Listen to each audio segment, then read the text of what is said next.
किस दिशा की तरफ जा रहा है रकमा का प्लान? जो रकमा षड्यंत्र कर रही है, आखिर उसकी दिशा क्या है? नमस्कार दोस्तों, स्वागत है आपका आपके अपने चैनल हंग्री स्पिरिट्स में। हंग्री स्पिरिट्स देख रहे सारे दर्शकों का मैं अंजू शर्मा दिल से स्वागत करती हूँ। रकमा को देखा जब हमने कि वो माल्य राव के बारे में सोच रही है और ये सोच रही है कि माल्य राव को भड़काती हूँ, और हमें ये सोचने पे मजबूर होना पड़ा कि ये चाहती नहीं है कि देवी अहिल्या दिवाली अच्छे से मना सके। मगर इसके साथ साथ एक और भी ट्रैक दिमाग में आता है कि ये भी रकमा नहीं चाहती है। तो आखिर रकमा चाहती क्या है? किस दिशा में जा रहा है ये प्लान कि रमजानी और माल्य राव को मिलाने का? क्यों मिलवाना चाहती है दोनों को? बहुत सोचा, फिर थोड़े बहुत तथ्य मेरे दिमाग में आए हैं जो मुझे लगता है कि ये हो सकता है, तो उसी को लेके आपसे चर्चा करती हूं, क्योंकि ये बहुत ही अजीब लगा मुझे। क्योंकि एक बच्चे को अपने पेरेंट्स के प्रति भड़काना, ये बोलना मम्मी समय नहीं देती है, या ये सब चीजें करना, ये एक देवरानी जेठानी की आपस की हो सकती है, तू मैं ये सब हो सकता है, एक दूसरे के घर में कलेश डालना हो सकता है। मगर एक बच्चे को एक ऐसे विषय के ऊपर लेके आना जिसके बारे में उसने दूर दूर तक सोचा भी नहीं है, इस तरह से उसके सामने वो पर्टिकुलर टॉपिक पेश करना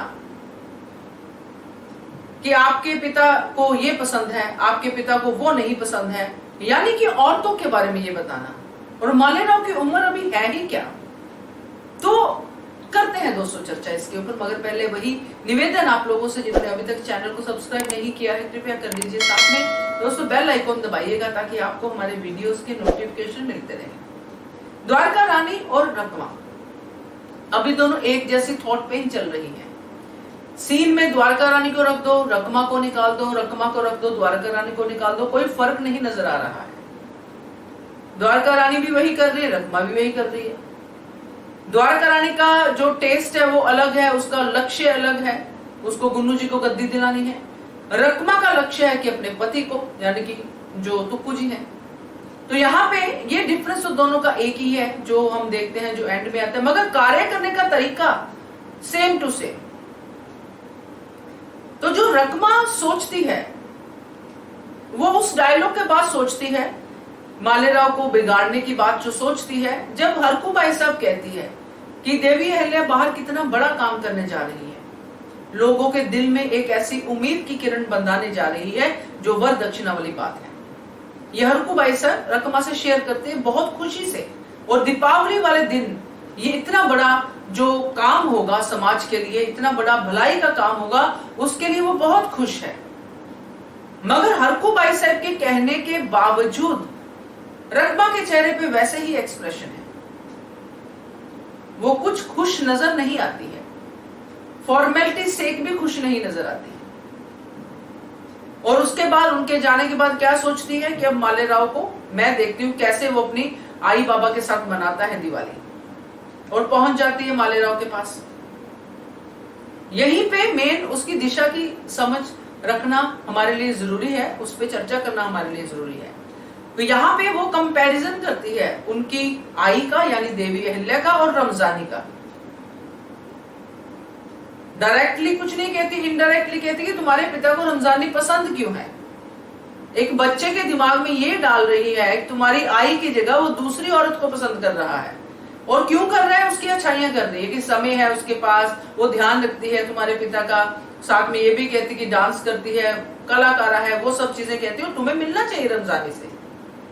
जबकि माल्य राव खुद कहते हैं कि उसकी वजह से तो दूर हुए हैं हमारे पिता, मगर फिर भी वो उसके दिमाग में डालती है।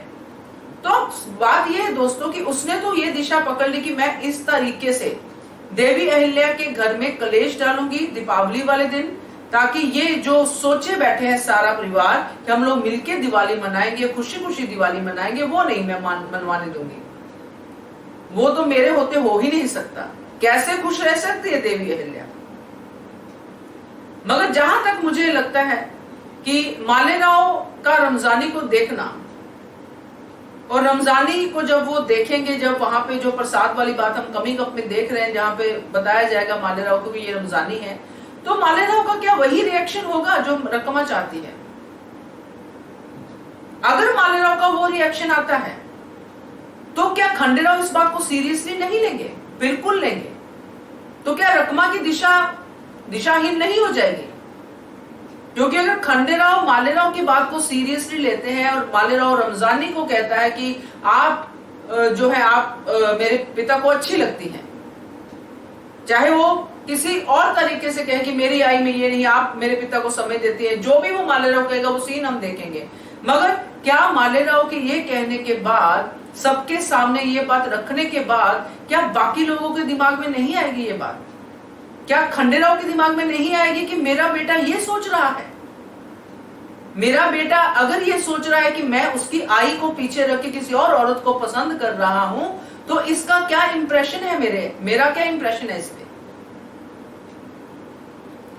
तो मुझे लगता है ये जो दिशा बनाई है ना रकमा ने, ये इसी की तरफ होने वाली है। क्योंकि दिशाहीन लोग जिनका सिर्फ मोटिव दूसरों को परेशान करना होता है, वो कोई दिशा होती ही नहीं है। क्योंकि वो उस समय भी परेशान ही रहते हैं जब वो दूसरों को परेशान करने की प्लानिंग बना रहे होते हैं। और रकमा तो हमेशा परेशान आत्मा की तरफ घूमती ही रहती है।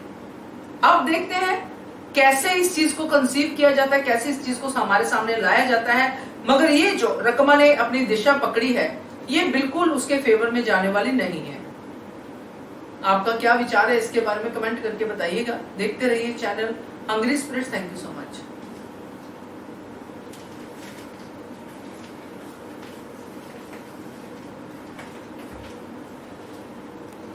Subscribe to our channel by clicking the subscribe button. Click the bell button and enjoy the latest uploads from our channel.